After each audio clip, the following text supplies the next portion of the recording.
They're trying to go further and further into automated solar design.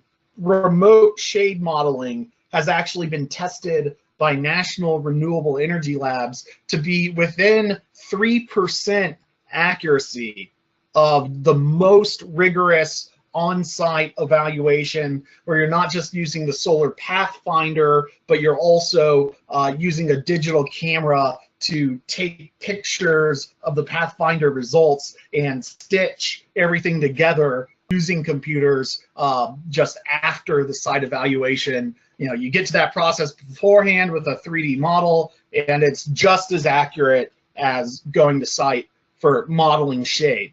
What the 3D model will do that, you know, a more basic performance estimate will not, is model the performance down to like 3 square inches or 4 square inches. So it'll actually run a performance assessment for every single module on the rooftop, taking into account things like the actual voltage drop of the array and not just a placeholder.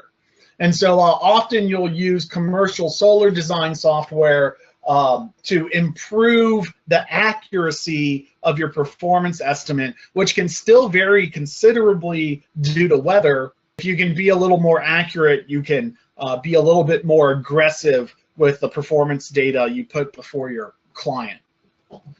Now, the pencil and paper method of solar design, where you're not using commercialized software, is to, you know, perform the roof sketch with Google Earth and you know, determine how many modules you need, determine your final array configuration, and then you're going to hop online and look for a software that's put out by the Department of Energy through National Renewable Energy Labs called PV Watts. You're in the solar industry and you are so used to using PV Watts that when you start doing solar in other countries where they don't have this environmental data available, you realize how spoiled we are in America to have all this data at our fingertips. PV Watts is a very easy to use software. It's connected to all the local weather monitoring stations in your surrounding areas, like your airports, military bases, that will report weather data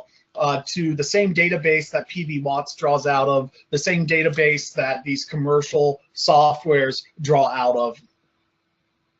And you get a month-by-month estimate of how much production the array will produce. And what I like to do in PV Watts is I like to go and model a 1 kilowatt solar array for your local area, because it develops a scalar. You run a PV Watts performance estimate for different angles of orientation and different tilt angles, and you might be surprised the production of a solar array. You take a 412 south-facing rooftop, and then you spin the building around 180 degrees, and you take a 412 north-facing rooftop. You know, it's almost a cardinal sin in the United States to point a solar module north, because that's not where the sun is. We're in the northern hemisphere, and the sun is in the south part of the sky. And so, you know, here's our Earth, and you know, here's the you know, the sun and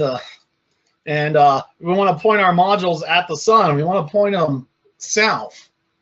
Well, the problem is that kind of pencil and paper methodology doesn't take account for the fact that the Earth has an atmosphere, and the atmosphere has clouds in it, and winters are more cloudy than summers. And so actually you get into extremely overcast areas like Lansing, Michigan, you know, kind of dead in the middle of the Great Lakes region, and you look at the performance difference between a 412 south-facing roof and a 412 north-facing roof, and you know, in a place like Houston, Texas, the difference may be 25%, because summers are more sunny than winters, but winters are still sunny.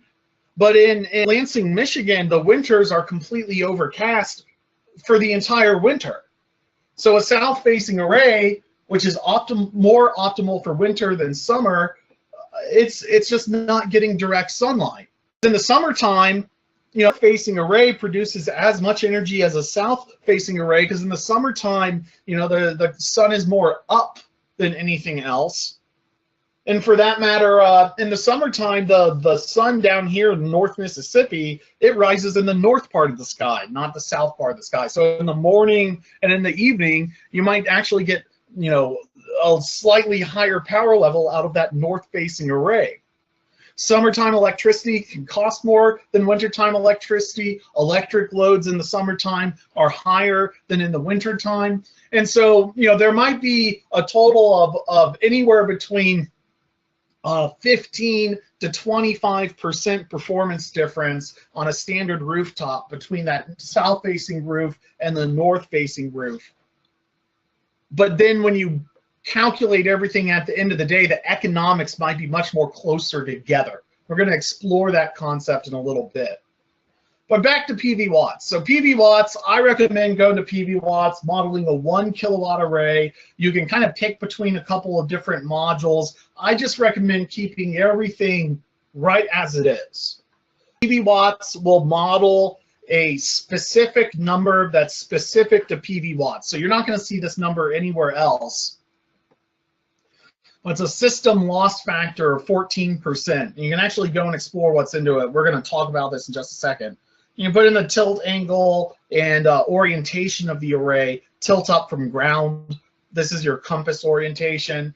And you click go, and what you get is a month-by-month printout, an annual printout of how much power the array should produce without taking into account shading.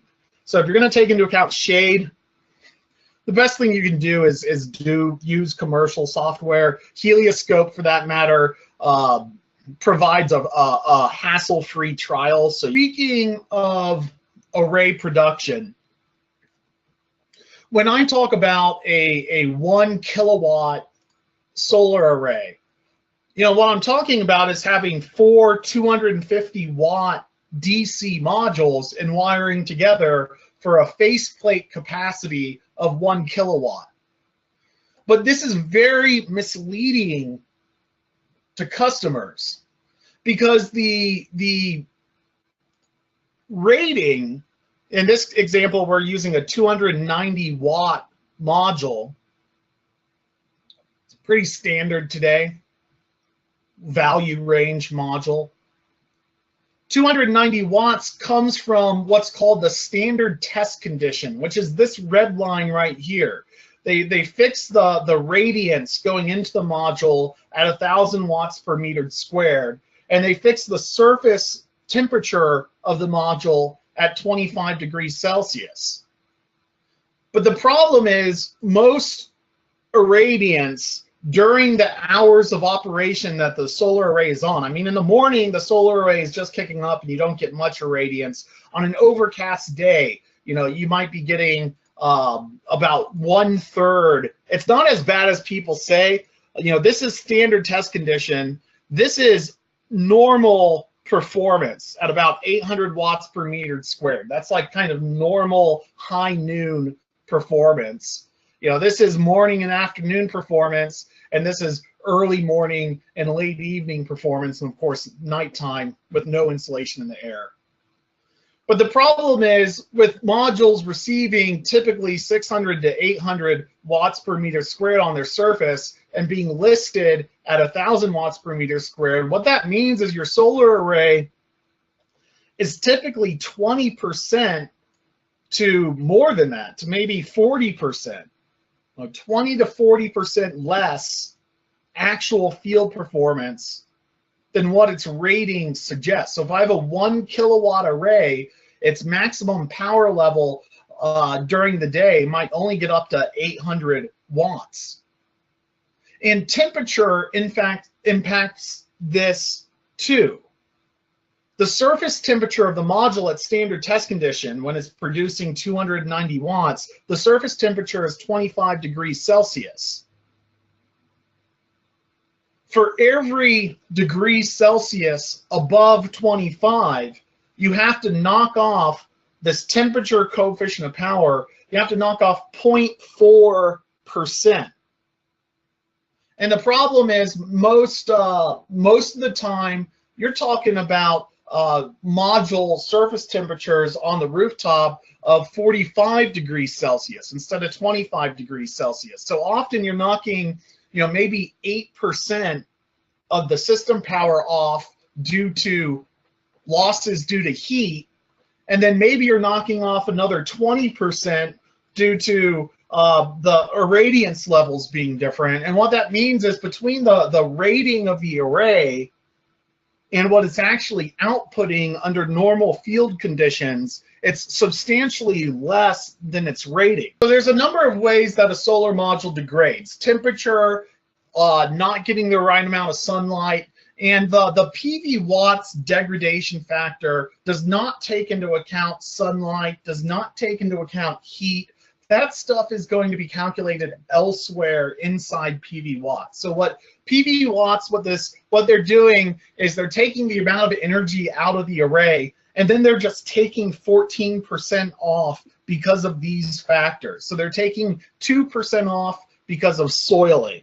And that's going to vary, but 2%, this is what you can expect if every 3 or 4 years you're getting up on the rooftop and wiping down the array with a damp rag or a squeegee. You're not using chemicals on the modules. You're not routinely cleaning the modules with a scrubber because you could damage some of the surface treatments applied to the module glass. But eventually you have to, because the amount of dirt is, it's really a problem with pollen.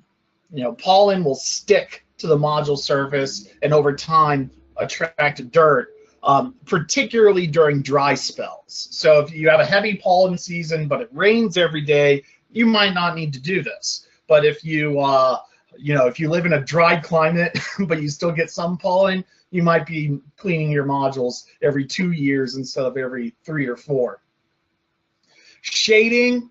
PV watts is modeling a little bit of shading, but not a lot. This shading is pretty much assuming an unshaded solar array, but eventually the sun drops below the tree line and you lose a little bit of what you otherwise could have captured. So they're trying to be a little conservative for an unshaded array. But if you have a shaded array, you got to guess what this % loss factor is. It's just best to use a 3D model to do that. Here's another danger of PV watts is they don't model any losses due to snow. And if there's a couple of inches of snow up on your array, it's going to lose production until that snow melts off. And it typically takes temperatures of maybe 25 degrees Fahrenheit to get the rooftop warm enough for that snow to begin to melt and slide.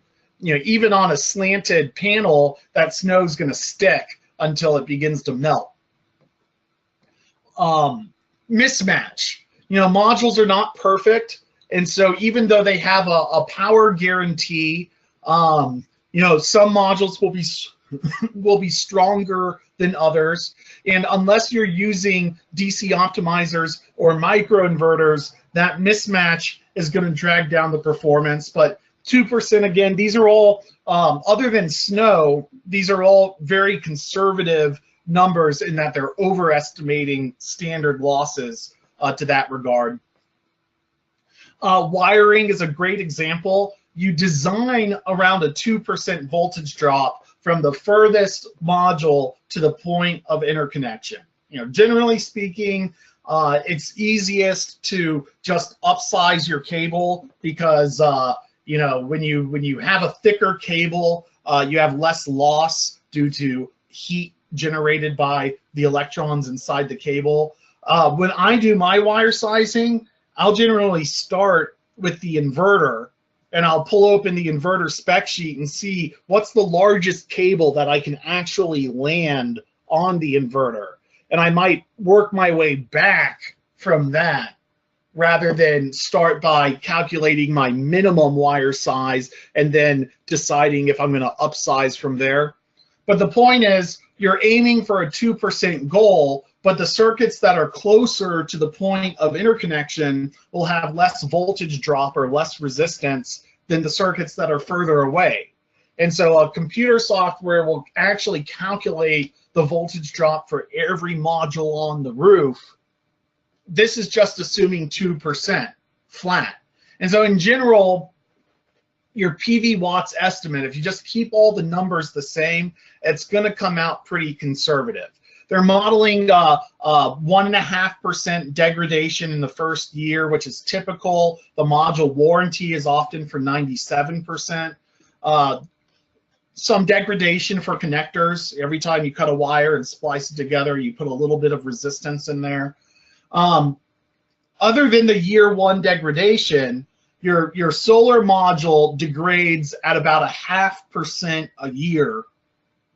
And so this is modeling a brand new array. I usually don't worry too much about degradation because I kind of figure that 0.5% a year loss will be, you know, somewhat balanced out by inflation and the rising price of electricity.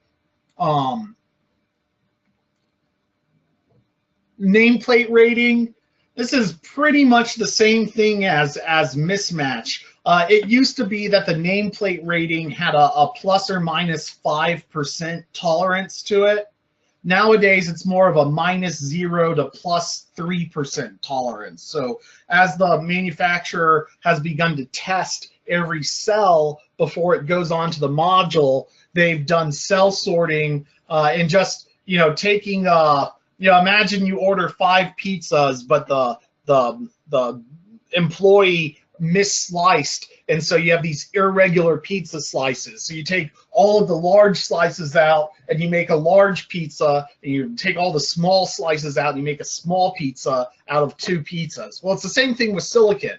You know, some of the cells will be more efficient, other cells closer to the edges of the silicon block will be less efficient. Now the manufacturer sorts these cells before they go onto a module, and so out of the exact same production batch, now all of a sudden, instead of having one solar module at a low efficiency, you have a low efficiency, a mid-range, and a top shelf, and price it out accordingly. So things like mismatch and nameplate rating, these losses you could actually bring all the way down to 0 with a microinverter array. You can model still being very conservative, you know, more of an 11% loss. I've seen this number get as small as 7%.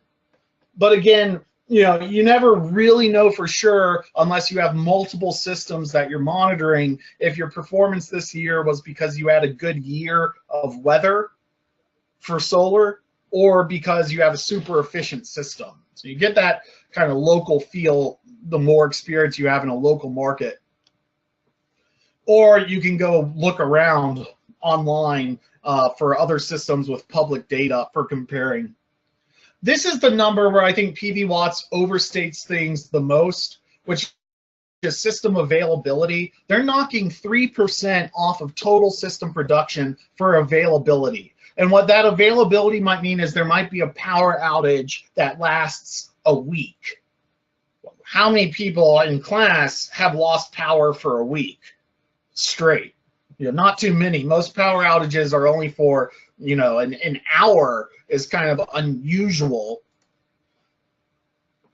You know, you might not have the array on if you're servicing it, but if you have a week of array servicing every single year, you probably picked the wrong solar installer because there's something really fundamentally wrong if for every single year you have to take the system offline. So the system availability number is way too large. That's where the fudge factor comes in, where I think very easily this availability number could be removed and you'd still have a conservative estimate. But in the very beginning of the front-end design process, just going to PV Watts, keeping things the same, 1 kilowatt array, that's going to give you a conservative benchmark for local solar production in your area.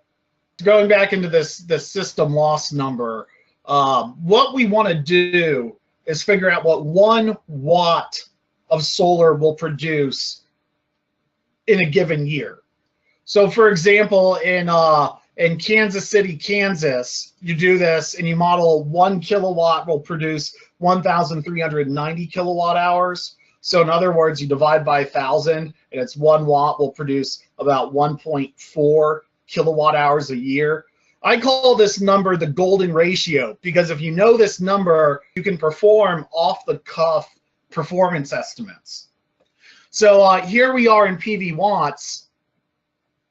And the one last thing about PV watts that I think most solar installers skip over is once you're at this display where you get your total estimate and you get the month-to-month estimate, you scroll all the way down and you get an option to export this data monthly, but you also get an option to export the data hourly.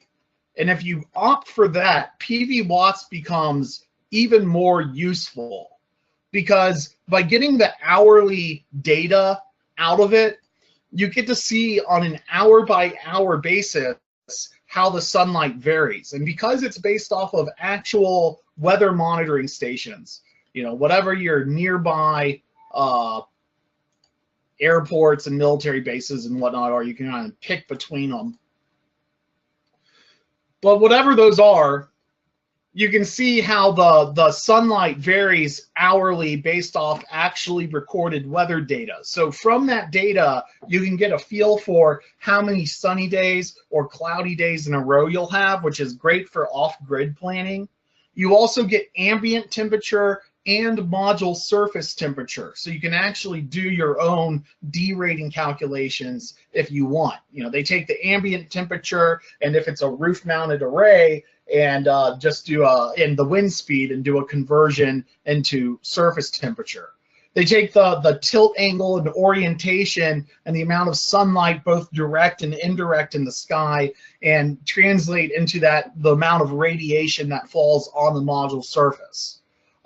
You can find when the array turns on, when it hits high noon, and when it turns off. So that can help you with shade analysis for summer, spring, fall, and winter conditions. You can get the maximum system output power. So we talked about how systems in the field are often operating at 20 to 25% less than what they're rated for. You can actually find what the maximum system output power should be for right-sizing your inverter. So do you have an inverter that is equal to your array size, or one that's 20% smaller, or is it cost effective to go down to 30% smaller? You know, that these are all, do you have a time of day rate structure where you have a higher rate for some hours and a lower rate for other hours? These are all questions that you can find in this hourly data for PV watts. So it's an incredibly useful database. And so you can get things like the irradiance on the module, the cell temperature. So one way you could check to see if your array is producing what you think it should be is kind of find a weather day that is completely sunny in the month of April and note the temperature outside,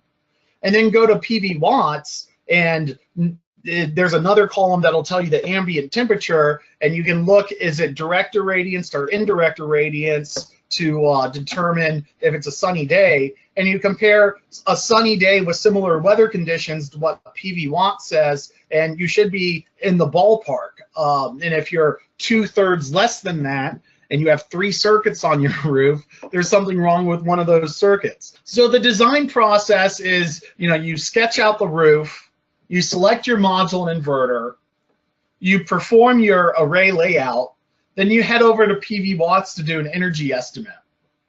You know, then you use your inverter software to do your circuit configuration. Then you use your racking software to do your racking configuration. And some of the commercial design softwares are trying to be one-stop shops where you do all of this in-house. In fact, some of them are moving into balance of system material lists. But after you do your racking layout, then it's like, you know, you pass it off to your structural engineer and electrical designer to review, who then pass it off to procurement. I recommend, and we get more into this in the Design Your Solar Roof class, both Solar Design Tool, which does really good one-line diagrams for residential, and really good code reports for residential. In fact, if you're trying to learn National Electric Code for solar, the best thing you can do is model an array in Solar Design Tool and then read what calculations are part of their report.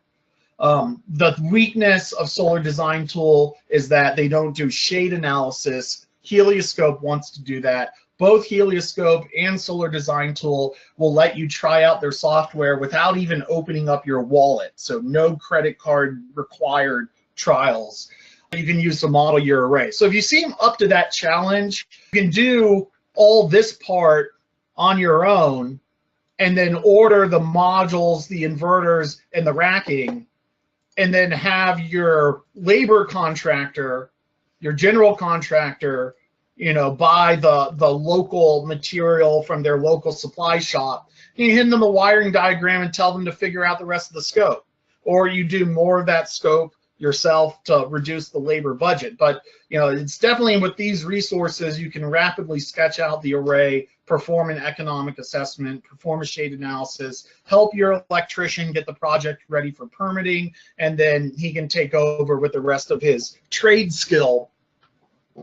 If you're not getting it at this point, then I would recommend is hiring one of those NAVCEP guys to do the design work and then building a project team where the general labor can execute the scope.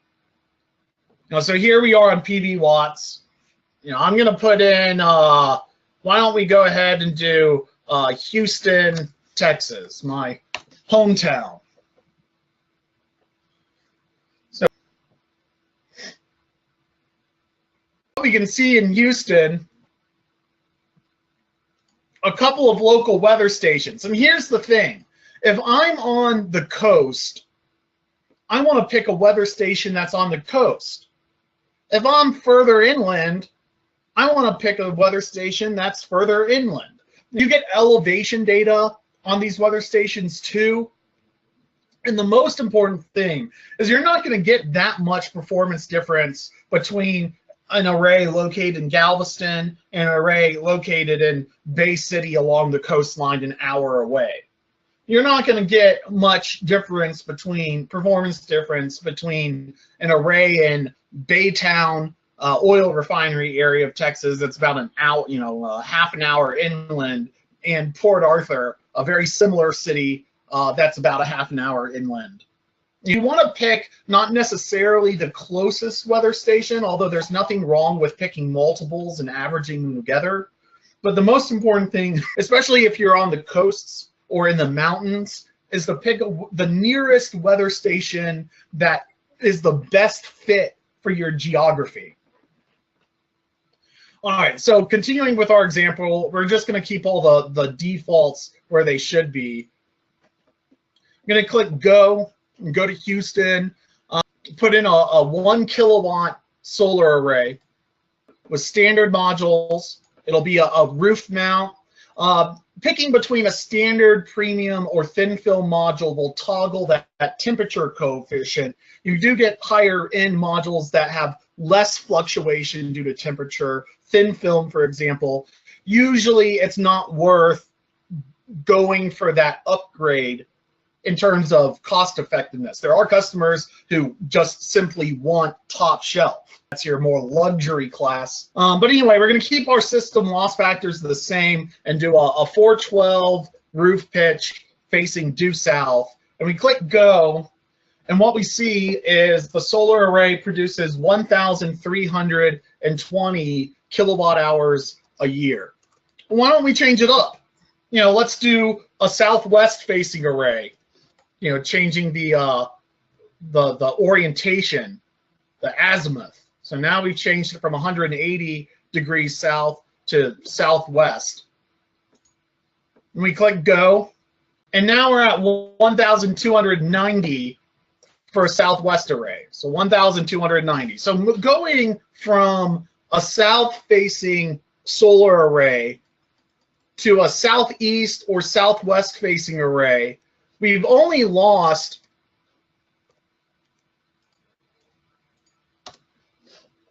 2%, 2.3% going from south to southwest. And so am I going to worry about a southwest facing solar array? Absolutely not. In fact, southwest is awesome because that produces more evening electricity than a south array. And so actually, if you have time variable rate structures, sometimes or an array that's tilted more for summertime production can actually be more cost effective even though it produces less energy because of the value of the electricity. Now let's go all the way and do a due west, because if let's see what our production looks like. So 1,204, and so now what we're looking at is a performance loss of. Now we're looking at a performance loss of about 9%. And so there is a little bit more loss going from southwest to west than there is from going from south to southwest. And you get a similar impact at shallower tilt angles than steeper tilt angles. When the module is perfectly flat, facing straight up in the air, flat on the ground, if it points south or north or east or west, it doesn't matter. It's flat. It's going to get the same amount of sunlight. And so if you are on steeper roof tilts than 412, this won't be quite as true.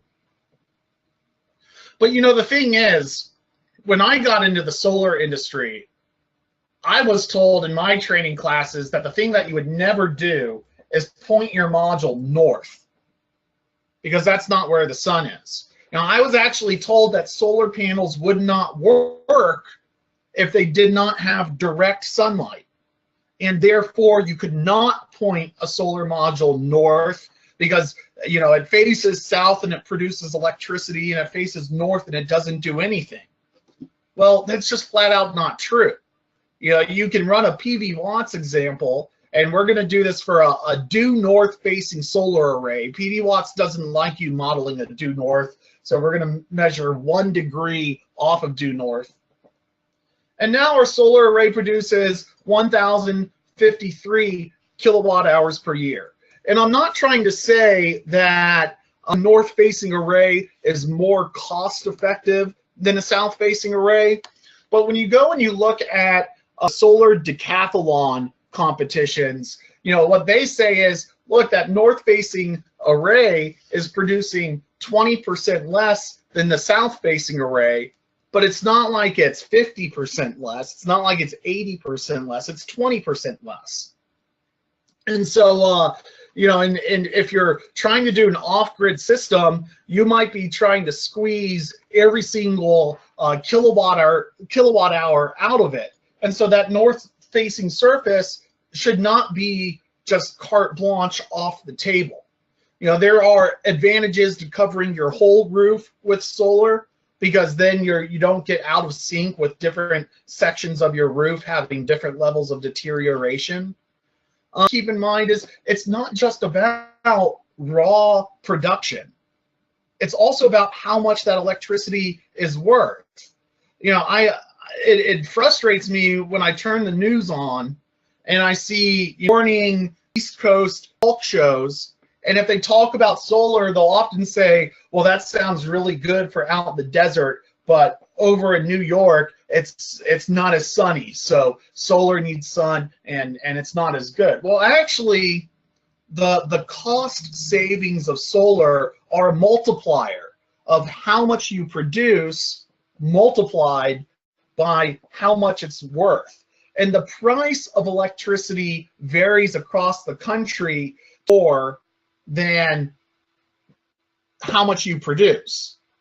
But whereas you take the production in the worst part of the country, like Alaska or Seattle, and you compare it to the best part of the country, like Phoenix or Death Valley, you might get as much as a 50% difference in your solar production. But if you take your electric rate in Albuquerque and compare it to New York, they pay twice as much for their electricity in New York than they do in Albuquerque. So even though Albuquerque produces more sunlight, a solar array in New York is more cost effective. Solar is primarily driven by the cost of electricity. And so you can take a place like Alaska that only gets sunlight for half the year, but because their price of electricity is so high, it's worth just running solar in the summertime. And installers make the same kind of mistake with the north side of the rooftop. They say the north side is less productive, so we're not going to use it. And that's an incomplete assessment. We're going to talk about that. But let's kind of wrap up some of our design discussion before we get into more economic discussion. The first is module efficiency. So the efficiency of a module is literally how much energy is hitting the surface of the sun versus how much electricity is coming out of the conduits and strings. So some of this energy is being bounced back. Some of the energy is being absorbed and radiated as heat. Most of the energy is being bounced back. It's not able to be absorbed based off what spectrum of light it's in. So we're getting 17% capture from the sun through the panel. Now we have to remember that where the sun is, all my pen here, I'm going to draw the surface of the Earth. So this is a giant solar panel covering, I don't know, a few percentage of the Earth's surface. But the thing is, at high noon, the sun is directly facing the module. Not only is it directly facing the module, but the atmosphere that it has to travel through, versus in the morning or in the evening, that sunbeam has to travel over a much longer distance to hit the module than at high noon. So what that means is the humidity and dust and even things like carbon pollution can substantially drag down the cost effectiveness of solar. And so I wonder how that relates to solar easement laws for that matter. But the point is, the photon travels through more atmosphere and it becomes more diffuse in the morning and then the evening rather than in the middle of the day. And module efficiency, the range of it, good value module nowadays is around 17 to 18%. You get top shelf modules of maybe 21%. And so, what that means is these top shelf modules squeeze about 10% of 18 is about 2. They can squeeze about 20% more watts into the same surface area using a high-end module. But in order to get 20% more watts in that surface area, you may be increasing your module cost from 55 to 6 a watt, increase up to $1 a watt or more to get the best modules on the market. And so you may be increasing your project cost by 30 cents a watt or more to go to the top shelf. You add, let's just call it 25 to 50 cents per watt to go from a standard value module all the way up to the top shelf. You may be adding 1 to 4 years on your payback. And this is more of a function of the price of electricity and if you have the real estate available. So if I'm living in Long Island, New York, and I'm paying 24 cents a kilowatt hour for my electricity and my real estate costs are $1,000 a square foot, I'm going to go use the higher efficiency module and make more impact on my electric bill and make that back up almost immediately because of how expensive my electricity is. But if I'm living in Tulsa, Oklahoma, and I'm paying 9 cents a kilowatt hour for my electricity, and I have plenty of cheap real estate available for a ground mount or a giant rooftop for a roof mount, I might stay in the value range. So whether you go top shelf or not, going top shelf can be cost effective. It's not just a luxury add-on, but it's only cost effective in higher priced electric markets where real estate costs are also high. And when you say, okay, well, what's the big deal about adding 1 to 4 years of payback to your system? This is not a 1 to 4 year payback. This is an additional 1 to 4 years. So let's say then you go with microinverters and you add an additional year on top of that. What that'll do, your average 10 to 11 year payback for most of the United States, and then push that payback up to 15 years, and that's the difference between, you know, seeing a solar market start to emerge and having a non-existent solar market. You know, there's a new import tariff, and September 22nd is the next step in determining if this import tariff goes further. But what it will effectively do is put about an additional 30 cents a watt onto your project costs. And so in my area, I have to do everything possible I can simply to deliver an 11-year payback. And now this kind of protectionist import tariff is you know, going to put payback out to the point where I'm going to have 0 customers if the import tariff comes into play. So I don't necessarily understand why we do tax credits and import tariffs. It's like the same thing. But you know, we don't really have module manufacturing in the US anyway to begin with.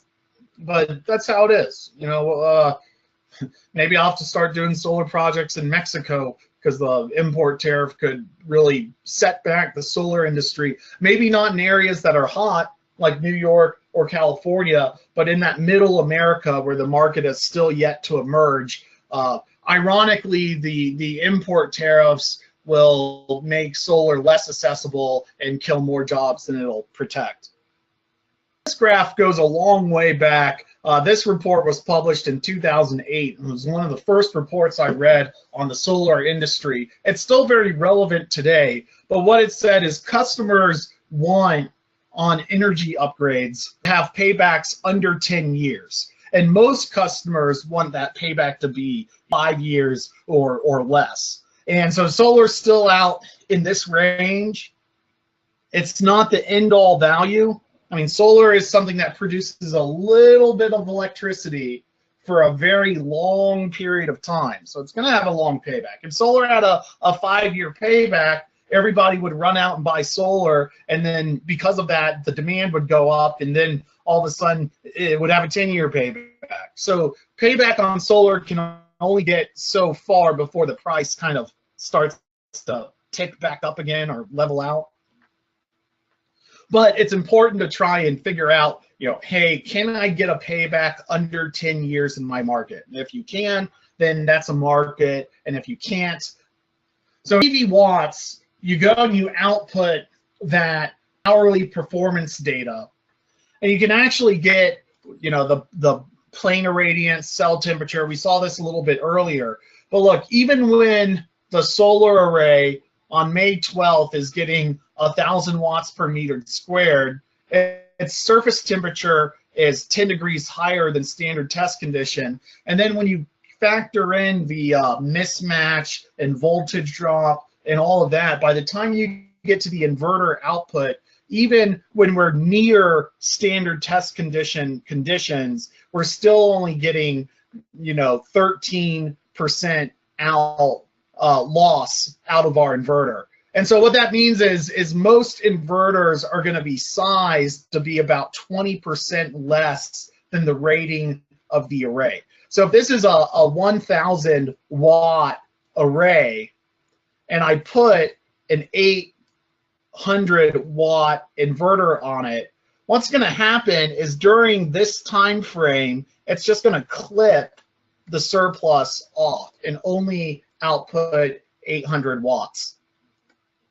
And sometimes that's not even true. Some inverters will have a burst capability that for a half an hour or something, a shorter period of time, where they can export a little bit more than their rated output capacity. Let's go back to our PV watts example, this time in Kansas City, Kansas. You know, in Kansas City, Kansas, 1 kilowatt will produce 1,387 kilowatt hours a year south facing. That's actually a little bit more than our array in Houston, Texas would do.